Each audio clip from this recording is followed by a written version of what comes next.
histoire a débuté avec les petites empreintes de bébé, il y a maintenant 18 ans.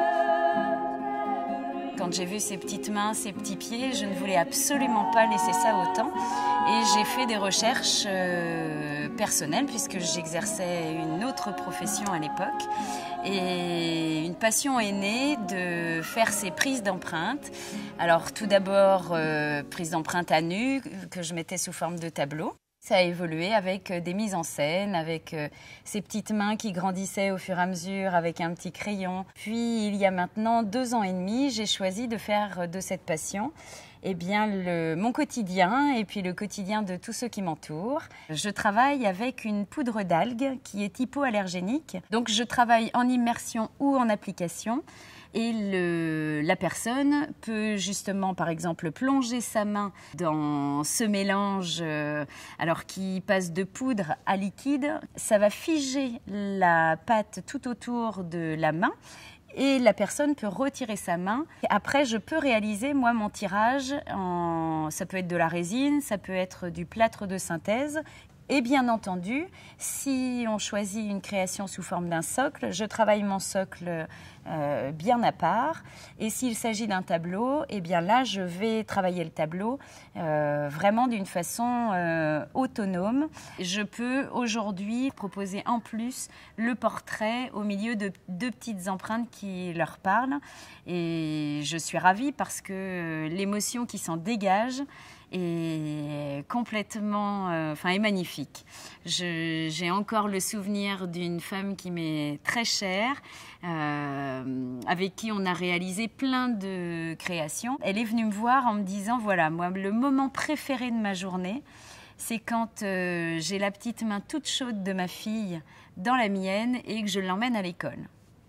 Donc, bien entendu que la réalisation d'un socle avec ces 2 mains pleines d'amour était tout à fait envisageable. Quand elle m'a ramené le socle en fait de cette empreinte, j'ai trouvé que c'était tellement émouvant, j'ai pleuré. Et d'ailleurs, j'étais surprise de ma réaction, mais en fait, c'était comme si de voir ce socle et de voir ma main à l'extérieur de moi, on va dire, avec celle de ma fille. Ça symbolisait le lien, en fait. Et puis, elle a cette façon que chaque socle est différent. Donc là, elle avait mis une petite rose rouge autour du socle, et comme si on voyait vraiment l'amour qui transpirait de ce socle-là. À chaque fois qu'elle prend les empreintes, il y a vraiment un travail émotionnel. Elle arrive à rendre ça vivant, à mettre en lumière la relation en fait. Et ça, je trouve ça magnifique dans ce qu'elle fait.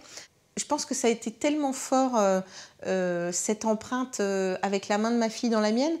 On sait, ma fille elle a 9 ans, je sais que dans 2 ans ou 3, ou peut-être même l'année prochaine, j'aurai plus sa petite main dans la mienne pour aller à l'école. C'est fini ça. Et donc du coup, c'était une façon pour moi de garder ce souvenir-là présent.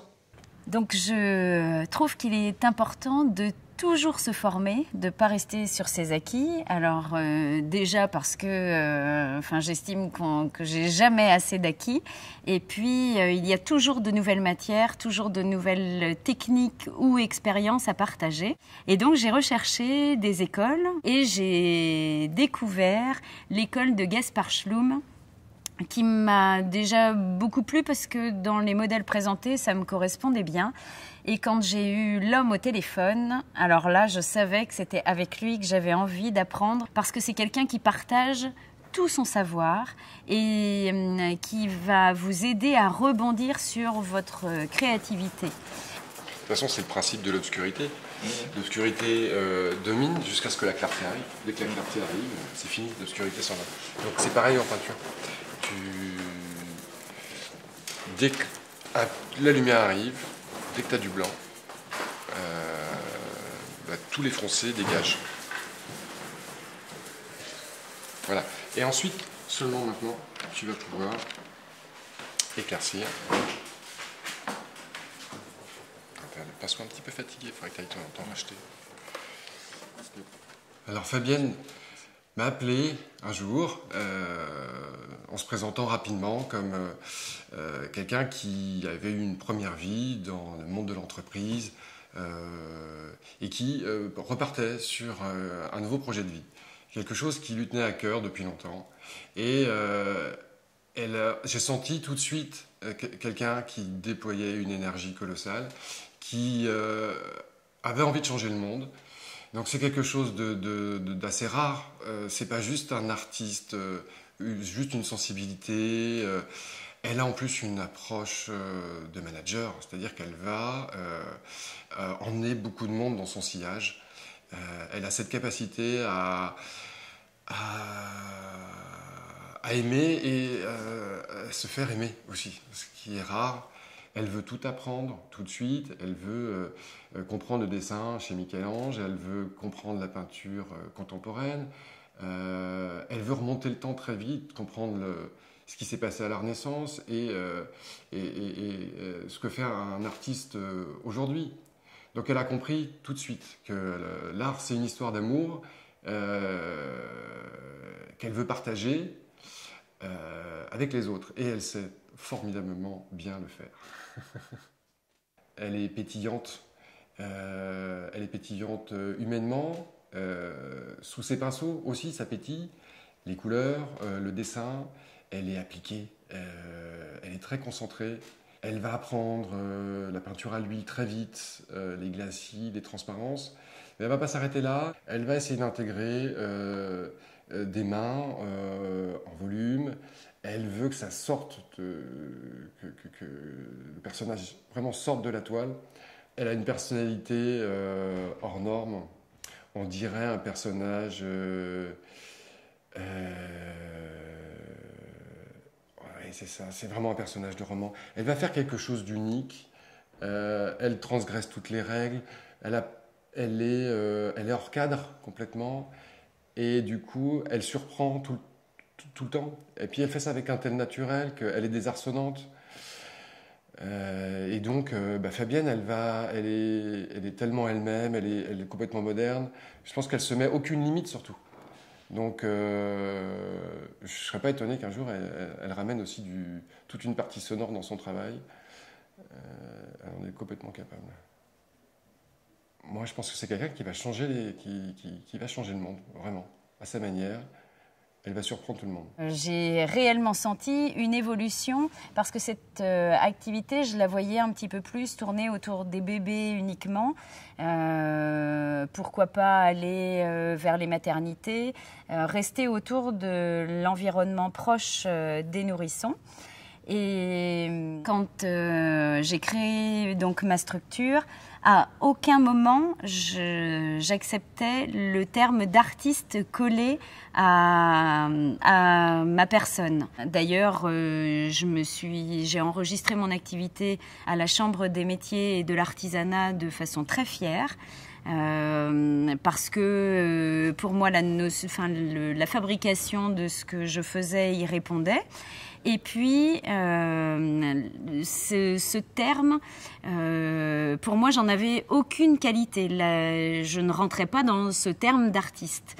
Et quand j'ai commencé à aborder la peinture, le dessin, j'avais des bouffées d'émotions qui, voilà, je me disais, mais peut-être que ça, ce serait à classifier dans la thématique artiste. Et un beau jour, ma grande fille est revenue d'un cours de philo et m'a dit, maman, j'ai ta clé. Bien sûr que oui, tu es une artiste. Puisque une artiste en cours de philo, on a vu que c'était quelqu'un qui créait des œuvres uniques, etc. Elle dit, tu vois cette définition-là, ben, c'est toi. Et ça a été un électrochoc pour moi parce que là, je me suis dit, ben, écoute, oui, effectivement, cette définition de création unique avec cette notion d'artiste, je veux bien de temps en temps, à ce moment-là, l'accepter. Et la première exposition que j'ai pu faire m'a beaucoup touchée parce que par un jeu de bouche à oreille, toujours dans ces cadeaux de l'existence, eh bien, on m'a proposé une exposition chez Madame et Monsieur Babot, qui sont les propriétaires du château de Mondan. Donc, cette présentation au public, déjà, m'a apporté le regard de l'autre. Et là, j'ai eu des premiers contacts avec des galeries d'art. Et j'adore faire les grands écarts entre un comice qui va être dans l'actualité locale et puis la semaine d'après, aller exposer au Carrousel du Louvre ou en galerie d'art avec lesquelles je travaille, notamment sur Paris. Des galeries Métanoïa, Tuilier. Il y a différentes galeries d'art avec lesquelles je travaille.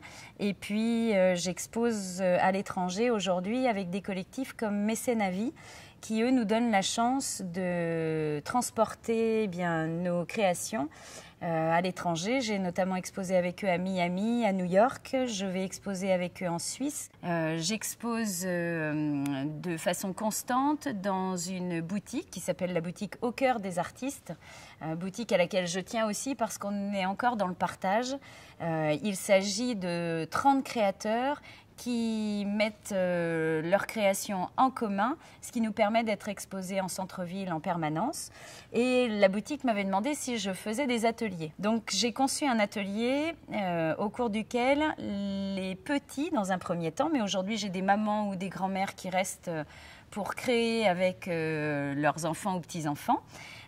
J'ai créé un atelier qui n'utilise que des matières sans risque pour qu'ils puissent eux-mêmes faire leur mélange. Et on crée, pendant que ça sèche, une carte où ils peuvent mettre encore une fois du relief par des autocollants, par de l'embossage. Et ils découvrent ce que c'est que de démouler et de découvrir toutes les petites rainures de la peau. Et à la fin, on met la petite carte dans leur socle qu'ils peuvent emporter chez eux. Et c'est important pour moi de voir ces petits ou ces grands, quand ils découvrent et qu'ils veulent enlever eux-mêmes la pâte au fur et à mesure. Et puis même de les voir, encore une fois, chanter au sein des ateliers parce que je trouve que là encore, on a tous les arts qui se mélangent et qui peuvent prendre vie.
Donc, je vais vous parler un petit peu du chant dans ma vie parce que c'est quelque chose qui est présent depuis ma naissance et qui l'est encore beaucoup, voire de plus en plus. J'ai déjà eu des parents et cette grande chance d'avoir des parents qui chantaient tous les deux. Donc forcément ça berce, j'ai connu des soirées entières de chant. J'ai répondu à l'écho de ma grande fille chérie qui voulait que nous fassions des concours de chant. Donc je suis partie dans cette folle aventure avec elle. Et ce chant, je le vis aussi et je le conçois autour du partage avec plusieurs projets qui sont en cours, dont celui de chanter avec mes meilleurs amis de voix qui sont Michael Chapeau, Mélanie Guilherme et puis l'ensemble de la famille où on adore chanter à plusieurs voix, voire créer des spectacles. On a créé avec Mélanie, par exemple, un spectacle sur son idée et pas la mienne, de pouvoir présenter des tableaux artistiques avec des chanteurs devant qui peuvent s'exprimer en rapport d'ailleurs avec les tableaux qui sont présentés. Donc voilà, ce chant très présent dans mon existence depuis toujours, eh bien, je peux le lier aujourd'hui à cette passion autour de cet artisanat d'art qui est plus autour des perspectives d'empreinte. Je peux pleinement vivre l'ensemble de ces passions aujourd'hui.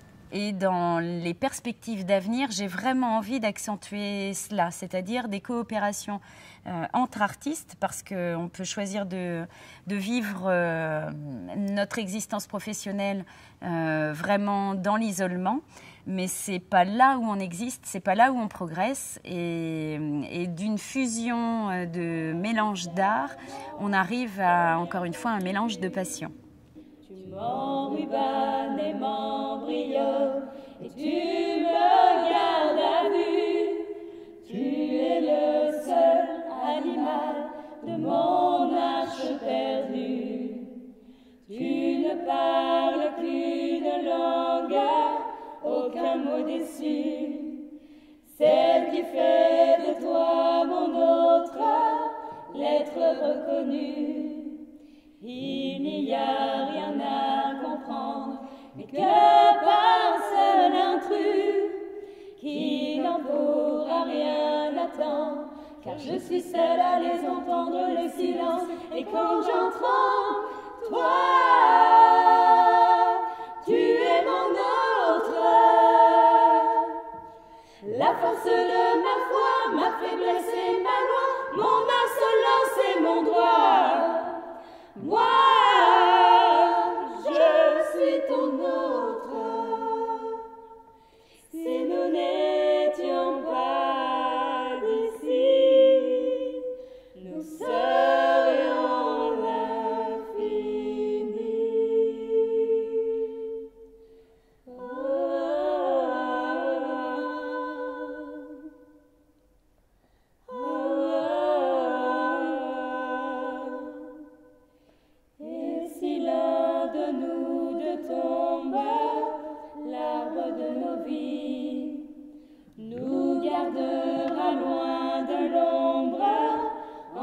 Ciel et fruits, mais jamais trop loin de l'autre, nous serions maudits.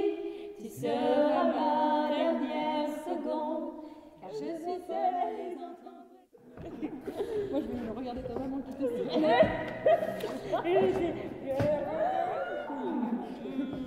Ma profession, c'est vraiment ça. C'est essayer, en prenant le support du chant, des créations personnalisées ou non, de faire s'exprimer l'ensemble de ces émotions. De faire prendre vie aux réalisations, parce que quand on voit un portrait, déjà la sensation de voir un portrait prendre vie, quand tout d'un coup il nous regarde, eh bien, c'est une première prise de contact avec cet individu qui se présente dans notre peinture à l'huile, et de lui donner en plus cette expression au niveau de la gestuelle. Pour moi, vraiment, c'est un mode d'expression qui continue à m'animer, et j'espère qu'il m'animera encore longtemps. Le chant, tout pareil. Toujours en ajustant et en s'améliorant, j'espère, chaque jour, eh bien, permet de partager, permet d'exprimer. Donc, tous ces leviers-là, j'espère encore une fois, à l'avenir, continuer à les développer, non pas que pour mon individu, mais aussi dans le collectif. Et ça, je crois beaucoup au collectif, dans les expositions artistiques. Je pense qu'on a tout à partager, à exposer à plusieurs. Dans les expositions animées par le chant, chanter à plusieurs me transporte beaucoup plus que faire un récital où je suis toute seule sur scène.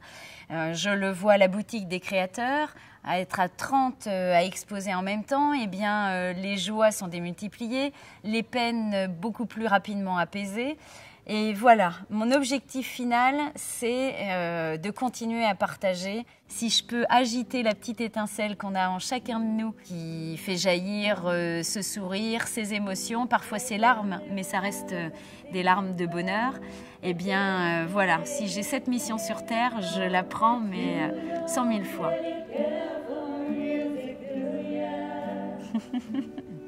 Goes like this, the fall, the fame, the might have fallen, the man.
que